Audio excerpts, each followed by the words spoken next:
This is Malati. நாம இன்னைக்கு linear equations in one variable பத்தி பார்க்க போறோம். அதாவது ஒரு மாறியில் அமைந்த நேரிய சமன்பாடுகள் பத்தி பார்க்க போறோம். அதுல கொடுத்திருக்கக்கூடிய ஈக்குவேஷன்ல வேரியபிளோட வேல்யூ எப்படி கண்டுபிடிக்கிறது அப்படின்னு தெரிஞ்சுக்க போறோம். அதாவது ஒரு மாறியில் அமைந்த நேரிய சமன்பாடை எப்படி தீர்வு செய்யறது அப்படிங்கிறதையும் நாம இந்த இதுல தெரிஞ்சுக்க போறோம். பாருங்க, ஃபர்ஸ்ட் ஈக்குவேஷன்னா என்ன அப்படிங்கிறது தெரிஞ்சுக்குவோம். An equation is a statement that asserts the equality of two expressions. அதாவது சமன்பாடுகள் அப்படின்னா இரண்டு கோவைகளின் சமத்தன்மையை உறுதிப்படுத்தும் ஒரு கூற்றானது சமன்பாடு அப்படின்னு சொல்றோம் அப்படின்னு இருக்காங்க. அதாவது இப்படி இது ஒரு எக்ஸ்பிரஷன், இது ஒரு நம்பர் வேல்யூ, இது ரெண்டு ஈக்குவல் டு சைன்ல போட்டு இப்படி எழுதுறோம் பாத்தீங்களா, இது நாம ஈக்குவேஷன் அப்படின்னு சொல்லுவோம். அதே மாதிரி ஒரு எக்ஸ்பிரஷன் பாருங்க, இது ஒரு பைனாமியல் எக்ஸ்பிரஷன், ஈருறுப்பு கோவையை ஒரு ஓருறுப்பு கோவையை சமப்படுத்தியிருக்கோம் இல்லைங்களா, சமக்குறி போட்டு சமப்படுத்தியிருக்கோம் இல்லையா, அந்த மாதிரியான இந்த அமைப்பை நம்ம ஈக்குவேஷன்ஸ் அப்படின்னு சொல்லுவோம். ஸோ 5 + y அப்படிங்கிறது ஒரு ஈருறுப்பு கோவை, 3x அப்படிங்கிறது ஒரு ஓருறுப்பு கோவை. இந்த ரெண்டையும் கனெக்ட் பண்றதுக்கு ஒரு சமக்குறியை பயன்படுத்தி இந்த மாதிரி அமைப்புல எழுதுறது தான் நம்ம சமன்பாடு அப்படின்னு சொல்றோம். அதே மாதிரி பாருங்க, ஒரு ஜீரோவுக்கும் ஈக்குவேட் பண்ணலாம், ஒரு நம்பர் வேல்யூக்கும் ஈக்குவேட் பண்ணலாம். இந்த மாதிரி வரக்கூடிய ஒரு சமக்குறி ஒன்ல வந்து இடது பக்கம் வலது பக்கத்துல எக்ஸ்பிரஷனோ நம்பர்ஸோ இருந்துச்சு அப்படின்னா அதை நாம சமன்பாடுகள் அப்படின்னு சொல்லுவோம், which is called as equations. அடுத்தது லீனியர் ஈக்குவேஷன் அப்படின்னா என்னன்னா, an equation having only one variable with its highest power as 1. அதாவது நேரிய சமன்பாடுகள் அப்படின்னா ஒரு சமன்பாடு ஒரே ஒரு மாறியில் அமைந்து அந்த மாறியின் மிக உயர்ந்த அடுக்கு ஒன்றாக இருந்தால் அது நேரியல் சமன்பாடுகள்னு சொல்றோம். அதாவது நம்ம என்ன சிம்பிள் ஈக்குவேஷன்ஸ் இங்கிலீஷ்ல சொல்லுவோம். இத நேரிய சமன்பாடுகளை வந்து நம்ம சிம்பிள் ஈக்குவேஷன்ஸும் நம்ம சொல்லுவோம். என்ன அப்படின்னு பார்க்கலாம் பாருங்க. பாருங்க, இந்த இந்த இந்த ஈக்குவேஷன் எடுத்துக்கலாம். இதுல பாருங்க, எக்ஸ்ங்கிற ஒரே ஒரு வேரியபிள் தான் இருக்கு. இதனுடைய ஹையஸ்ட் பவர் அப்படின்னா இந்த எக்ஸுக்கு ஒரே ஒரு பவர் தான் இருக்கும், ஒண்ணுமே இல்லை, அடுக்கே இல்லை அப்படின்னா இது அடுக்கு 1 இருக்குன்னு அர்த்தம். அப்ப இது என்னன்னு சொல்லுவோம் அப்படின்னா ஒரு நேரிய சமன்பாடு அப்படின்னு சொல்லுவோம். இங்க பாருங்க, 7x² - 5 = 3ன்னு வந்திருக்கு. இது x², இதுதான் மாறி, ஒரு மாறி தான் வந்திருக்கு, ஒரு கண்டிஷன் சாட்டிஸ்ஃபை ஆயிருக்கு. பாருங்க, having only one variable, ஒரே ஒரு மாறி தான் இருக்கு. ஆனா இதனுடைய ஹையஸ்ட் பவர் 1 இருக்கா, இதனுடைய பவர் 2 வந்துருச்சா, அப்ப இதை நாம என்னன்னு சொல்ல முடியாது அப்படின்னா நம்ம லீனியர் ஈக்குவேஷன் நேரிய சமன்பாடுன்னு சொல்ல முடியாது. இது பவர் 2 வந்திருக்கனால இதுக்கு பேர் குவாட்ரட்டிக் ஈக்குவேஷன் அப்படின்னு சொல்லுவோம், இருபடி சமன்பாடுன்னு தான் சொல்லுவோம். நமக்கு தேவையான நேரிய சமன்பாடு இது கிடையாது. அடுத்து பாருங்க, அதே மாதிரி இது p அப்படின்ற வேரியபிள் மாறி இருக்கு.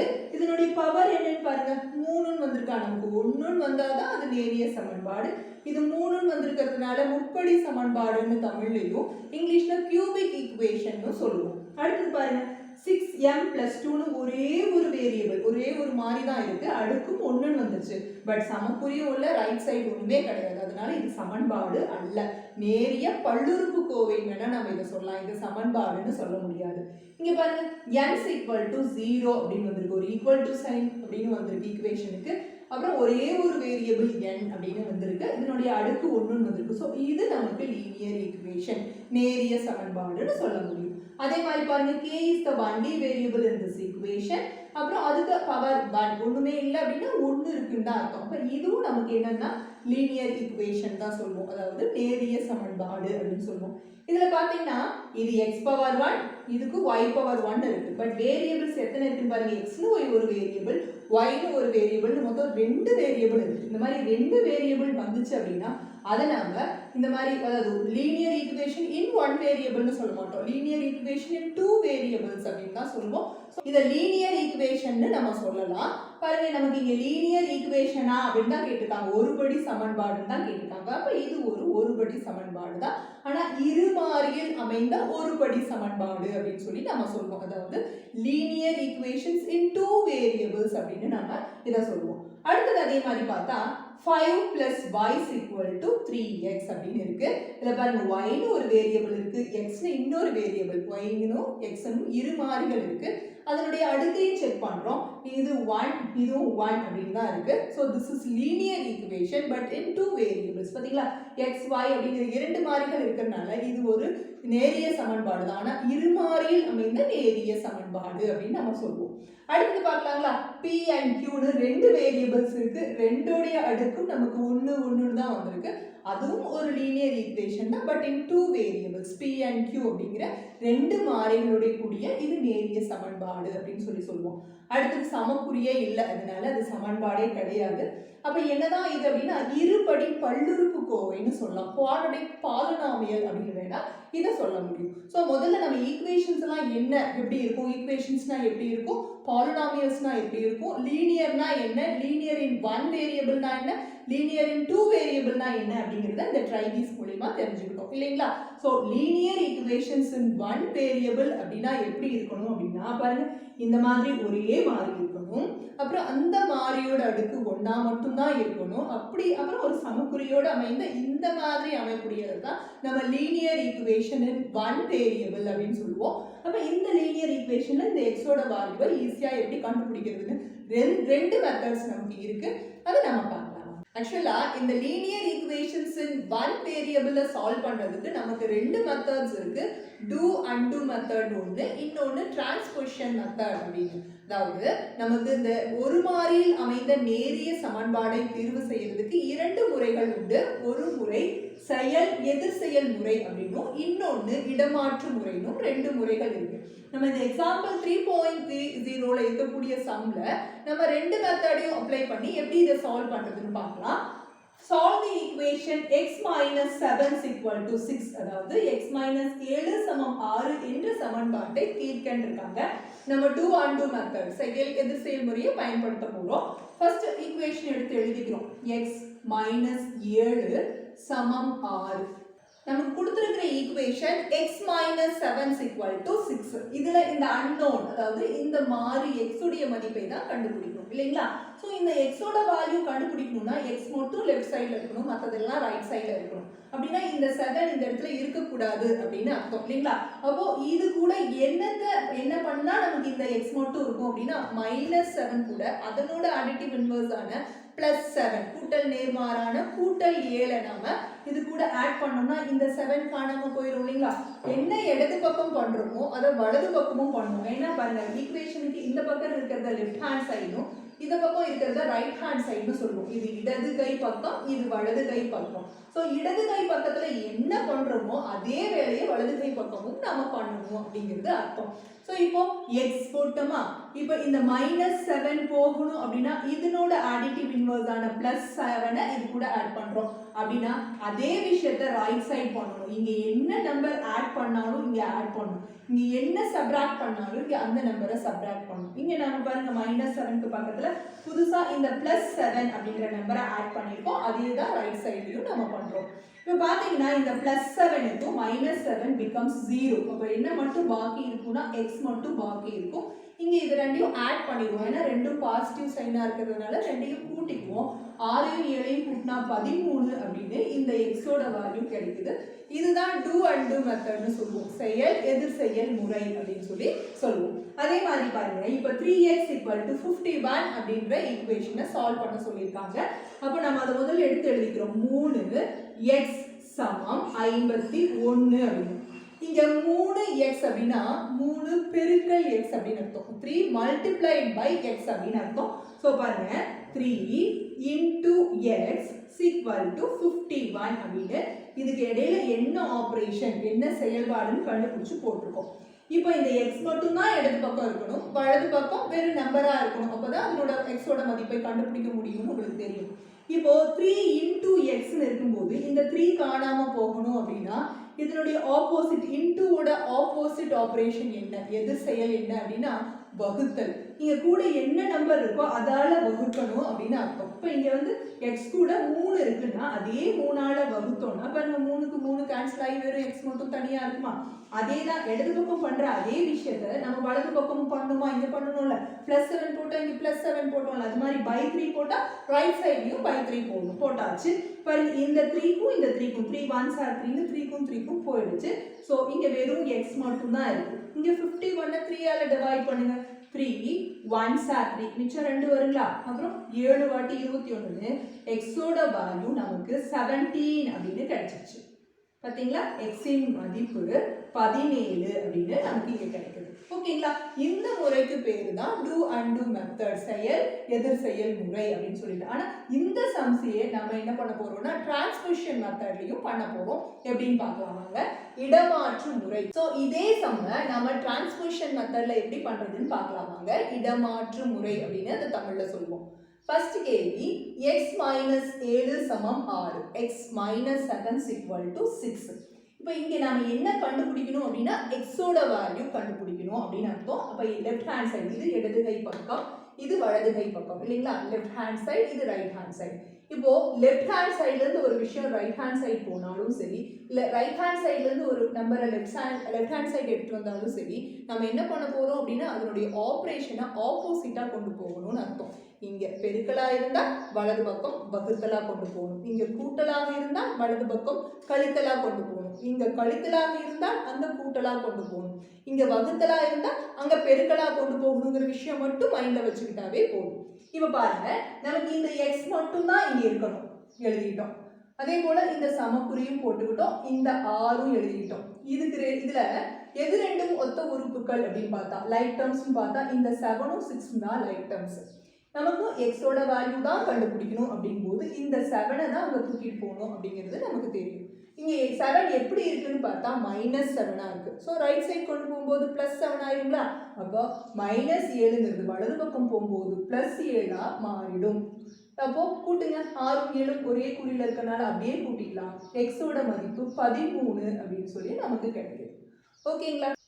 அதுலயே செகண்ட் क्वेश्चन 3x = 51 அப்படிங்கறத நம்ம சால்வ் பண்ணனும். இதுல எது வேரியபிள் அப்படினா இந்த x தான் வேரியபிள். இந்த x ஓட வேல்யூ மதிப்பு தான் நம்ம கண்டுபிடிக்கணும் அப்படிங்கும்போது இந்த 3 இந்த x கூட எப்படி இருக்குது அப்படினு பார்க்கணும். கூட்டல்ல இருக்கா, பெருக்கல்ல இருக்கா, கழித்தல்ல இருக்கா, வகுத்தல்ல இருக்கா அப்படினு செக் பண்ணனும். அப்படி பார்க்கும்போது இந்த 3 இந்த x கூட பெருக்கல்ல தான இருக்குங்க. ஏனா 3க்கும் x க்கும் இடையில ஒரு குறியும் இல்ல அப்படினா பெருக்கல் குறி 3 பெருக்கல் x தான் 3x அப்படினு நாம எழுதுவோம். So multiplication sign is there between this 3 and x அப்படிங்கிறது நமக்கு தெரியுது. வேணா நம்ம அதை பிரிச்சு கூட எழுதி காமிக்கலாம். 3 பெருக்கல் x சமம் 51. அப்புறம் இப்போ என்ன பண்ணணும்னா x ஓட வேல்யூ தான் கண்டுபிடிக்கணும். அப்படினா நமக்கு தேவையில்லாத இந்த 3 வலது பக்கம் அமிச்சிரலாங்களா? இங்க தேவையில்லாத 3 இங்க என்னவா இருக்கு, இடது பக்கம் என்னவா இருக்குன்னா பெருக்கலா இருக்கு. சோ அந்த பக்கம் போகும்போது வகுத்தலாக போகணும். ஆல்ரெடி இருக்கிற 51 ரைட் சைடுல இருக்கிற 51 அப்படியே போட்டுக்கிட்டு இந்த பெருக்கலா இருக்கிற 3 நம்ம ரைட் சைடுல வகுத்தலா கொண்டு போறோம். இவ்வளவுதான் சிம்பிளா. இந்த 51 3 ஆல டிவைட் பண்ணோம் அப்படினா நமக்கு 17 கிடைக்குது. therefore x ஓட வேல்யூ 17, x இன் மதிப்பு 17 அப்படிங்கிறது நமக்கு தெரியும். Example 3.31 solve தீர்க்க 2x + 5 = 9 அப்படிங்கிறது தான் அவங்க கொடுத்திருக்கிற ஈக்குவேஷன். இந்த ஈக்குவேஷன்ல x ஓட வேல்யூ என்ன அப்படிங்கிறது தான் நம்ம கண்டுபிடிக்கணும். இது ரெண்டு மெத்தட்ல நமக்கு எந்த மெத்தட் வேணாலும் அப்ளை பண்ணலாம். நான் அந்த டிரான்ஸ்மிஷன் மெத்தட் யூஸ் பண்ண போறேன், இடமாற்று முறை. இதுல நமக்கு முதல்ல இந்த x ஓட வேல்யூ தான் கண்டுபிடிக்கணும் அப்படிங்கும்போது இந்த 5 முதல்ல வலது பக்கம் கொண்டு போக போறோம், ரைட் ஹேண்ட் சைடு. இப்போ இந்த 2x மட்டும் நான் இங்க ஃபர்ஸ்ட் எழுதிக்கிறேன். ஏன்னா இதுல இந்த 5 மட்டும் தான் எடுத்து போறோம் முடிவு பண்ணதுக்கு அப்புறம் இந்த மீதி இருக்கிற 2x ஃபர்ஸ்ட் இங்க எழுதிட்டு சமம் இந்த 9 ஃபர்ஸ்ட் எழுதிடணும். இந்த +5 இங்க கூட்டல் 5 இருக்கிறது வலது பக்கம் போகும்போது கழித்தல் 5 மாறணும் இல்லைங்களா? அதனுடைய செயல்பாடு தான் மாறணும், மாறிடுச்சு. ஓகேங்களா? இப்போ இந்த 2x அப்படியே இருக்கு. 9ல 5 போச்சுன்னா 4 அப்படி கிடைக்குது. ஓகேங்களா? ஏன்னா 9 - 5 is 4. இப்போ என்ன பண்ணணும்னா இந்த x ஓட வேல்யூ தான் கண்டுபிடிக்கணும் நம்ம. இந்த x கூட என்ன இருக்குன்னு பார்க்குறோம். 2 இருக்கு. இந்த 2 எப்படி இருக்கு அப்படின்னா 2 பெருக்கல் xல இருக்கு. இந்த பெருக்கலா இருக்கக்கூடிய இடது பக்கம் பெருக்கலா இருக்கக்கூடியதை வலது பக்கம் அனுப்பும்போது எப்படி அனுப்பணும் அப்படின்னா வகுத்தலா அனுப்பணும். மல்டிப்ளிகேஷனா இருக்கிற இந்த 2 ரைட் சைடு போகும்போது டிவிஷனா போகணும். அப்போ இதுல மிச்சம் இருக்கிற x இங்க எழுதிட்டோம். இந்த 4யும் அப்படியே இங்க எழுதிக்கிறோம். அதுக்கப்புறம் தான் இந்த மல்டிப்ளிகேஷன்ல இருக்கிற இந்த 2 இந்த பக்கம் போகும்போது டினாமினேட்டருக்கு பகுதிக்கு போகணும். இப்போ 2 வாட்டி 4ன்னு x ஓட வேல்யூ 2 அப்படின்னு கிடைக்குது. அதுல எக்ஸாம்பிள் 3.32 சால்வ் தீர்க்க 4y/3 - 7 = 2y/5 அப்படின்னு கொடுத்திருக்காங்க. இதுல y அப்படிங்கிறது தான் வேரியபிள். இடது பக்கமும் ஒரு y இருக்கு, வலது பக்கமும் ஒரு y இருக்கு. சோ y ஓட மதிப்பை தான் நம்ம கண்டுபிடிக்கணும்ங்கறத தெரிஞ்சுக்கலாம். ஃபர்ஸ்ட் கொடுத்திருக்கிற ஈக்குவேஷன் எடுத்து எழுதிக்க போறோம். 4y/3 - 7 = 2y/5. நம்ம இந்த क्वेश्चनல என்ன பண்ணோம்னா இதனுடைய ஒத்த உறுப்பு எதுன்னு பார்த்தோம். 5 நம்பருக்கு நம்பர் தான இந்த லைக் டேர்ம். அதனால இந்த 5 தான் ஃபர்ஸ்ட் அந்த பக்கம் எடுத்துக்கிட்டு போணும். இல்லைங்களா? இங்க பார்க்கறோம். இங்க ஒரு y டேர்ம் இருக்கு. அதே மாதிரி வலது பக்கம் ஒரு y டேர்ம் இருக்கு. அப்போ y யும் y யும் தானங்க ஒத்த உறுப்புகள் லைக் டேர்ம்ஸ். அதனால ரெண்டையும் ஒரு பக்கம் நம்ம வெச்சுக்கணும் அப்படின்றத முடிவு பண்ணிட்டு ஃபர்ஸ்ட் பாருங்க இடது பக்கம் இருக்கக்கூடிய இந்த 4y/3 நான் எழுதிக்கிட்டு இந்த அப்படியே மொத்தமா தூக்கிட்டு வர போறேன். இப்ப தனித்தனியா தூக்கிட்டு வந்தா தான் இங்க வகுத்தலா இருக்கிறது இங்க பெருக்கலா வரணும். இந்த பெருக்கலா இருக்கிறது இங்க வகுத்தலா வரணுங்கிற மாதிரி இருக்கும். நான் டோட்டல் ஃபிராக்ஷன் இருக்கு இல்லைங்களா இதை அப்படியே தூக்கிட்டு இந்த பக்கம் வந்தேன் அப்படின்னா இது பிளஸ் 2y/5 அப்படின்னு அர்த்தம். கூட்டல் 2y/5 அர்த்தம். ஏன்னா இதுக்கு முன்னாடி ஒரு குறியும் இல்லை அப்படின்றதுனால கூட்டல் 2y/5 அப்படின்னு அர்த்தம். இதை அப்படியே செட்டா இந்த பக்கம் தூக்கிட்டு வரும்போது கழித்தல் 2y/5 அப்படின்னு மாறிடும். இப்போ இந்த சமக்குறி இந்த 7 என்ன பண்றது அப்படின்னா அந்த -7 இடது பக்கம் இருக்கு இல்லைங்களா அதை வலது பக்கம் அனுப்பிச்சிடும். ஏன்னா இது ரெண்டும் தான் ஒத்த உறுப்புகள். அப்புறம் ஈக்குவல் டு சைனுக்கு அப்புறம் இதை சும்மா அப்படி விடக்கூடாது. அதனால நம்ம இதை இங்க அனுப்பிச்சிட்டுவோம் இதை இங்கேயும் அனுப்பிச்சிடும். ஸோ இந்த பிளஸ் 2y/5 இங்க வரும்போது -2y/5 ஆகும். இந்த -7 அந்த பக்கம் போகும்போது +7 மாறிடுது. ஓகேங்களா? இப்போ பாருங்க நமக்கு இது ரெண்டும் பின்னமா இருக்கு இல்லைங்களா? பின்னமா இருந்துச்சு அப்படின்னா பகுதிகள் ரெண்டும் சமமா இருந்தா இப்ப கழிச்சிருக்கலாம். டினாமினேட்டர்ஸ் ஆர் டிஃபரெண்ட் அப்படிங்கும்போது ஒன்னா 3க்கும் 5க்கும் எல்சிஎம் கண்டுபிடிக்கணும். மீப்போமா இல்ல பாருங்க ரெண்டுமே பகா எண்கள் வேறு வேறு பகா எண்கள் அப்படிங்கும்போது ஈஸியா என்ன பண்ணிக்கலாம்னா குறுக்கு பெருக்கல் தான் நமக்கு இதுக்கு ஈஸியான வழி. கிராஸ் மல்டிப்ளிகேஷன் மெத்தட் எப்படி பாருங்க இதை இங்க கொண்டு வந்து மல்டிப்ளை பண்ணுங்க. 5 4s are 20y. அதே போல இந்த 3 இங்க கொண்டு வாங்க. -3 2s are 6y. பை இது ரெண்டையும் பெருக்கி கீழே போட்டுக்கோங்க. 3 5 15 சமம் 7 அப்படின்னு வந்துருச்சு. ஓகேங்களா? பாருங்க 20yல 6y போச்சுன்னா 14y ஆயிடுமா? கீழே என்ன ஆகும் அப்படின்னா 15 அப்படியே இருக்குமா? சமம் 7. பாருங்க இந்த 15ம் இந்த 7ம் ஒத்த உறுப்புகள் வெறும் நம்பர்ஸ் தான். இங்க வகுத்தலா இருக்கிற இந்த 15 அந்த பக்கம் போனா பெருக்கல் ஆயிடுமா? ஸோ 14y = 7 × 15 அப்படின்னு இந்த 15 இது கூட பெருக்கலா கொண்டு போய் வச்சுட்டேன். இப்போ நான் என்ன பண்ண போறேன் 7ஐயும் 15ஐயும் பெருக்க போறது இல்லை. ஏன்னா இன்னொரு நம்பர் நம்ம அங்க எடுத்துட்டு போவோம் அப்படிங்கிறதுனால அவசரப்பட்டு பெருக்க வேண்டியது இல்லை. பாருங்க இப்போ இங்க இந்த y-யோட மதிப்பு மட்டும்தான் வேணும். அப்போ இந்த கூட இருக்கிற 14 எப்படி இருக்குன்னு பார்க்கணும். கூட்டல்ல இருக்கா, கழித்தல் இருக்கா, பெருக்கல் இருக்கா, வகுத்தல் இருக்கான்னு பார்க்கணும். இங்க பாத்தீங்கன்னா இது ரெண்டுக்கும் இடையில ஒரு குறியும் இல்லை அப்படின்னா பெருக்கல் இருக்குன்னு அர்த்தம். It is a multiplication sign. 14 into y அந்த into தான் இன்விசிபிளா இருக்கு. அப்போ இங்க இருக்கிற இந்த 14 அந்த பக்கம் தூக்கிட்டு போனோம்னா என்னவா வரணும்? நம்ம ஒரு கோடு போட்டு இதை டிவைசரா பகுதிக்கு கொண்டு போகணும். சரிங்களா? கொண்டு போயாச்சு. பெருக்கலா உள்ளதை அந்த பக்கம் போய் வகுத்தலா கொண்டு போறோம். வகுத்தலான வகுத்தல் குறி போட்டு போடணுங்கிற அவசியம் இல்லை. கோடு போட்டு கீழே பின்னமாக பகுதியில் எழுதிக்கணும். ஓகேங்களா? பாருங்க 7 2 வாட்டி 14 அடிச்சிட்டோம் இல்லைங்களா? ஸோ ஒய்யோட மதிப்பு நமக்கு 15/2 அப்படின்னு எழுதலாம். இல்லை 15 2ஆல வகுத்து 7.5 அப்படின்னு நம்ம எழுதிடலாம்.